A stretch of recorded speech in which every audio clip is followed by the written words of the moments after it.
Hello, my name is Robert Bowie. What's your full name, please? Sammy Ray. Okay, can I check your ID and passport, please? Sure. That's fine, thank you. Now, in the first part, I'd like to ask you some general questions about yourself. Let's talk about the town or city you live in. Where do you live? I live in North London in a place called Highgate. It's very nice there, actually. It's quite famous. There's a cemetery there called Highgate Cemetery, and Karl Marx is buried there. What is your neighbourhood like? My neighbourhood's pretty nice. There's quite a lot of greenery, a few parks, a lot of good places to go out at night. Weather-wise, it's obviously not that great, but better than the north of England. And do you get along with your neighbours? Some of them are rather loud. They've got pretty loud kids, and they're usually quite loud at night. But apart from that, they're fairly friendly. Yeah. Now I'd like to discuss the topic of friends. Is that okay? Yeah, okay. How much time do you spend with friends? I spend quite a lot of time with friends. Whenever I have free time from work, I like to hang out with my mates. Sometimes we go to the movies or go on a trip somewhere. Would you rather spend your free time with family or friends? I guess I'd probably rather spend time with my friends because my family are fairly old and boring. So, can't really go clubbing with my mum and granddad, so I'd rather spend time with my mates. Are you still in contact with any friends from high school? Yeah, I am actually, a few of them, even though most of them are now in various locations. Most of them have moved out of England. They're either living in the States or other places in Europe. But yeah, I stay in contact quite a lot with the internet and Facebook. Let's move on to music. What kind of music do you like? Oh, I like all sorts of music, really, especially opera and classical, drum and bass, anything that's got a good beat to it, really, especially like older stuff as well. Can music change the way you feel? Yeah, I think so. It can also enhance the way you feel. If you're feeling like quite energetic and you listen to energizing music, it can make you even more energized. On the other hand, if you listen to really calm music, it can make you feel a bit sleepy and tired sometimes. Have you ever been to a live concert? Yeah, I've been to quite a few live concerts. For example, probably my favorite concert that I went to was Michael Jackson. It was absolutely fantastic. We like to dance with our shirts off and do that hip rotating dance. It was very good fun. In part 2, I will give you a topic and I'd like you to talk about it for 1 to 2 minutes. Before you talk, you will have 1 minute to think about what you are going to say. You may make some notes if you wish. Do you understand? Yes. Here's your pen and pencil. I'd like you to describe a natural disaster that has occurred in your country.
Well, the natural disaster that occurred in my country that springs to mind is the one that happened in a place called Boscombe Bay, which is in the southwest of England.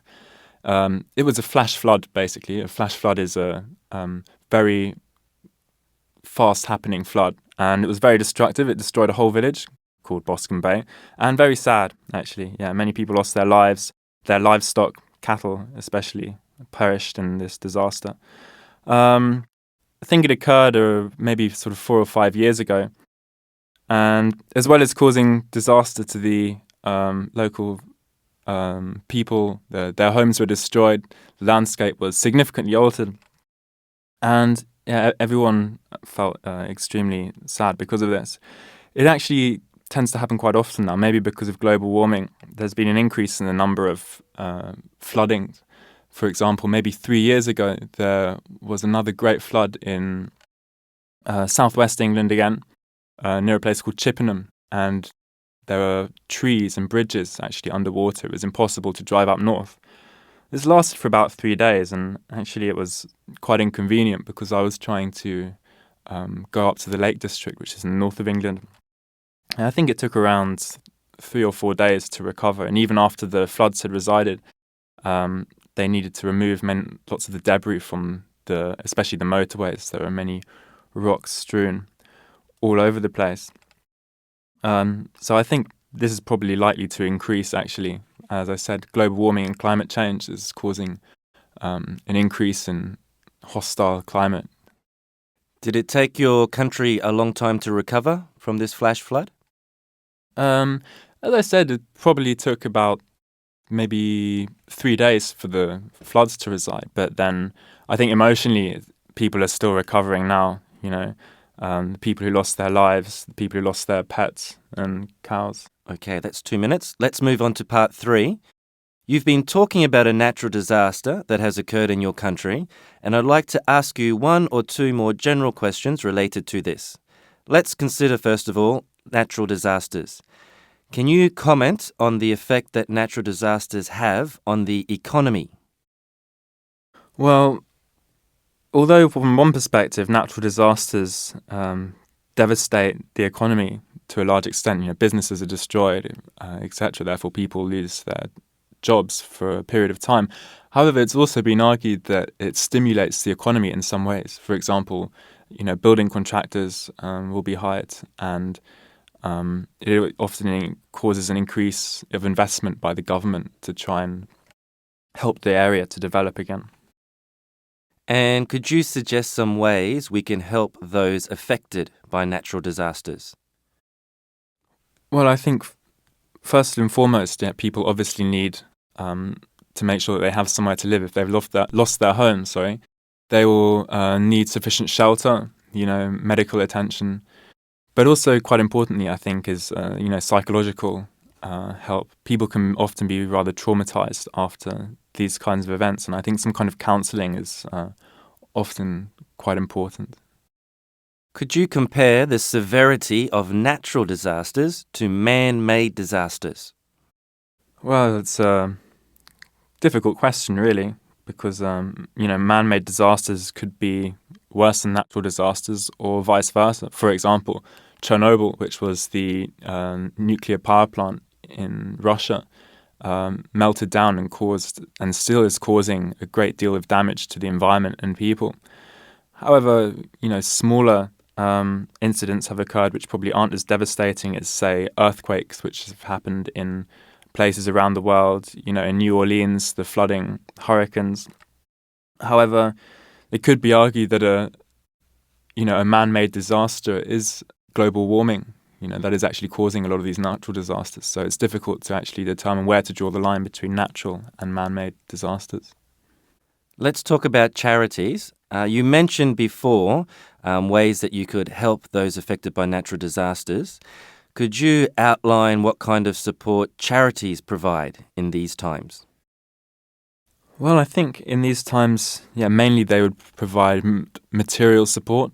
As mentioned earlier, maybe shelter in the form of tents, emergency supplies, medical care, and possibly also counselling, I would say. And how effective do you think charities are in providing such support? I think it's difficult to generalise. It has been argued, obviously, that a lot of money given to charities is often wasted on buying materials, expensive cars, Range Rovers, to travel to certain places. Also, that people receive high salaries from them, and sometimes that the work that is actually done is not even that necessary. Maybe they decide to do some project, but it takes 3 or 4 years until they can actually put that plan into action, and by that time, it's no longer of any use. the area has different requirements. So, yeah, I think it depends. Okay, one last question. Would you agree or disagree that volunteer work should be part of the school curriculum? I think if it was at the expense of more important subjects, then maybe not. But I think it certainly does have its own merits. It would encourage people to see the benefit of helping others, to see how actually it's quite a rewarding thing in itself, and maybe to open people up to the possibility of gaining some kind of satisfaction in life other than just making money for themselves. Thank you. That is the end of the speaking test.